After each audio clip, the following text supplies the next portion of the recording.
Hi guys, Jay Smith here. Welcome to the AskGolfNut channel and welcome to episode 1, part 2 of From Stats to Strokes, the show which I've decided to create to try and help you guys, golfers in general, learn about statistics, learn about how statistics, analytics, strategy, decision making on the golf course. When you understand how you play yourself, there's plenty of apps out there. You've got Arcos, ShotScope, for example, which do a very, very good job of churning the numbers around for all types of golfers. The 600-700 million shots or so that Arcos has in its database of everyday golfers, how they can use their own information to make better decisions on the golf course, and effectively just take shots off your score for free without you need to go hit 1,000 balls, without having lots of expensive lessons or buying a very expensive driver or set of irons.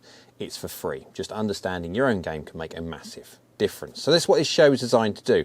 And to do it in a fun way, what I've decided to do is doing a bit of a giveaway, doing a bit of a competition. So I've got 18 episodes, 18 holes in this first round. And the winner will win a custom fit set of irons from either sub 70 or 11 golf of their choice. And so this is the first question which I asked last week, and I've put it out there for people to answer. We'll go to the answer in a sec, but this was the question that I posed. So this is 100 yards in the fairway. How many shots are they better or worse per round with a front pin location rather than a middle or back pin location? An 8 handicapper, 100 yards, so not very far, in the fairway, no rough, no lie penalty, anything else like that. Nice clean lie, relatively, for a fairway. 100 yards, 8 handicapper. How many shots are they better or worse per round with a front pin location rather than middle or back? So the very quick answer to the question is A, is 1.5 shots. And how that is derived is from this. Everyone would agree 8 handicapper is a really good golfer. In the general scheme of the pyramid of golfers, I've said this before, 8 handicapper is up there.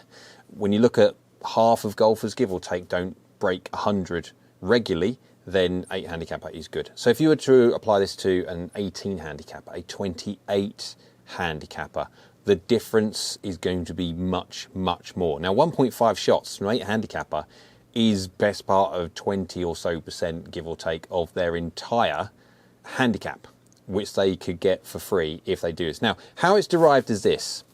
If you look at the statistics for an 8 handicapper, if they go to a green with a mid or a back pin position, they hit the green 67% of the time, so 2/3. As soon as you move that position to a front green pin location, that goes down to 56%. So that equates to either 12 greens or 10 greens per round when they have these positions. So I've played my local golf course, Thetford, and I can't remember how many times the majority of the pins seem to be red. And for Thetford, red is at the front, and so every single time you see a red position, you know it's at the front. But yeah, it is commonplace, and they do move around, of course they do. So this happens a lot. And an 8 handicapper, 1.5 shots, because if they're going to hit 2 shots or 2 greens per round more by having mid or back pin locations to front, then every single time, and this is fairly handicap blurring, it's not specific to a 2 handicap versus a 28. They do move around a little bit. Effectively, you are looking at, within reason, 3/4 of a shot, 0.8 of a shot or so. When you hit the green, you save 0.8 of a shot versus when you miss the green. So when you're having a chip and then putt, as opposed to just putt. And so when you're looking at that, 2 times 0.75 or 0.8, but yeah, is 1.5. And so that's where they are 1.5 shots better per round if they have pin locations from the front to the back or to the middle.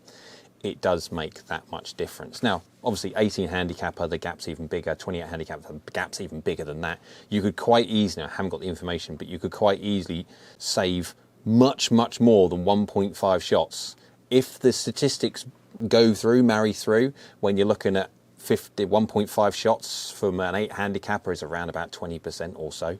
Again, probably do the maths down there, stick up on the screen. But if you would then put that to an 18 handicapper, 28 handicapper, and keep the percentage through, the amount of shots that they could save purely on the understanding of the difference between where they need to aim. Now, why is it because of this? When you're looking at a front pin location, most golfers come up short because of a number of different reasons. One, they're using the wrong golf club. They think they hit the golf ball further than they actually do because they're taking into account bounce, and roll and all this thing.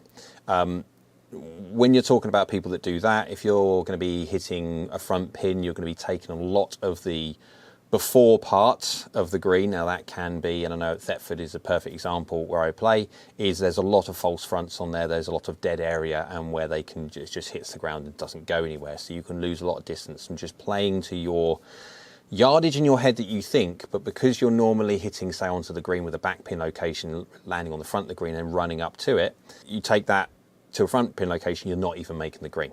Then you cost yourself shots. Also, they strike it poorly.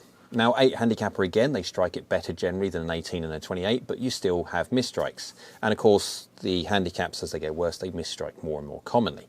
And so therefore, you might have a perfect idea of exactly how far you hit it. When you hit it well, let's just not take into account initially that obviously golfers think they hit the golf ball further than they actually do. But if they did, but they don't strike it very well, which is commonplace, you're not going to get the right distance. I do the club reviews that I do based on trying to explain how golf clubs work when you don't hit the middle. And regardless of how good some golf clubs are, they are always going to be less efficient out of certain parts of the face than the middle. Some are very, very good off certain parts of the face, but they are still not as efficient than the middle. So as soon as you add that in, then you obviously don't hit the golf ball as far as you think you do or should do, and therefore you don't hit the green. There's a myriad of different reasons. Trouble at the front, again, Thetford at the place I play. 16th hole's a horseshoe bunker around the front. If you don't make that carry, you're in that. And of course, there is no bounce and roll when you're going carrying into a bunker. If you see, in my case, a red flag, even for me, I still do not go for that red pin. That front pin location, that red flag for me at Thetford means front pin location. At my level, I do not go for that because I know that even I am not perfect at strike and everything else like that. If I miscalculate the wind slightly or anything else, then I'm going to be putting myself in short-sided trouble and the other bits and pieces that come with missing short. The general rule that I would always say for golfers, and people say this, before I'll finish, people will say this, they focus so much on dispersion left to right. And it's true, golfers have big left to right dispersion.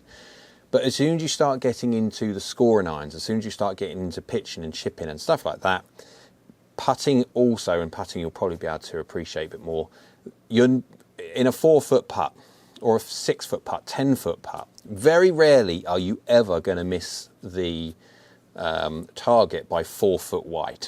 Yeah? You're not going to be 4 foot left or 4 foot right from a 10-foot putt. But commonly, it's seen as people don't hit it very hard or hit it too hard and go 4 foot past.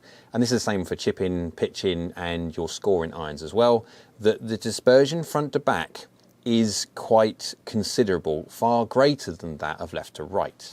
And so when it comes to you hitting the green, when it comes to you trying to make the best possible chance of you hitting that green with the best possible greens in regulation percentage, look far more in the front to back than the left and right. And so that means when it comes to golfers, they generally hit short. So if you go to the middle pin every single time, you are going to increase your green in regulation all the time. Don't get suckered into the front pin location. Never go to a front pin location. Always go to the middle. Or the worse golfer you are, you could get away with middle to back. And obviously the better you are when it comes to that, just go for the middle. Do not get suckered into. I don't hit long, generally speaking, so I can go to a back pin location. Even me, I do not get suckered into front pin location. So that was round one. Well done to all the people which got that right. It doesn't matter for the guys that didn't get it right. Obviously, I'm attributing points, so A, B, C, D, and E. It just so happens on this one that A, B, D, E, C is the numbers when it comes to how much you score. The next one may or may not be a multiple choice, but again, if it's not a multiple choice, I will apply ranges to get the scoring right either way. So Well done for all the guys that involved themselves in that one. I've got question 2, hole 2, coming very, very soon for your chance to win a custom fit set of irons from Sub 70 or 11 Golf of your choice. And they've got some very, very good golf clubs of your choice. And I'll be reviewing some more Sub 70 irons very soon, actually. So stay tuned to the channel. So hope you liked the video. If you did, thumbs up. Go on YouTube's Like So Do I. Down there is a subscribe button. It's free. It's great for the channel if you could subscribe. So thank you. And next to that is a bell icon. That's notification bell. If you click that one, that will notify you next time I upload another video. So I've got normal videos coming as normal, but I've also got this competition running as well. So make sure you have that bell icon on so you're notified when they come out. So hope you're well, and we'll see you again soon.